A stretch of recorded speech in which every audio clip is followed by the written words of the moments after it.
今年23月，全国农协会特别选举咯，分林某是农业大关，农协会选举嘛，互外界认为是地方选举的指标。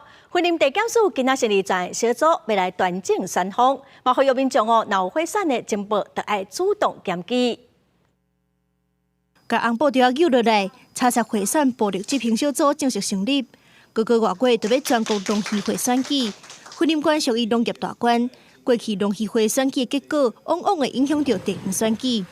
所以讲，分林的地检署就邀请相关单位加强查贿选、抵制暴力。那我们要结合县警局、调查站，还有这个政风处的力量呢，我们要形成一个交叉火网然后就各自的职责呢，来做好自己的选举查的任务。分林地检署表示，贿选的方式有真侪种，包含收现金、招待旅游、收关键物件，拢算是贿选。若民众有发现相关的情形，拢会当甲地检署也是警方检举。选举也越来越竞争，越接近白热化。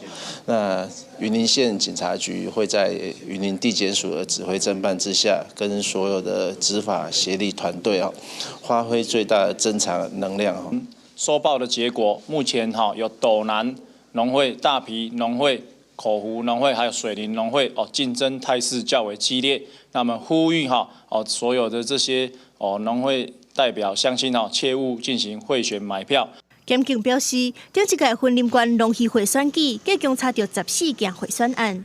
即阵离2月、3月选举哪来哪近，绝对袂容允有任何妨害选举的行为。民众若有收到相关贿选的情报，拢会当保密检举，相关单位会赶紧去查。公视新闻综合报道。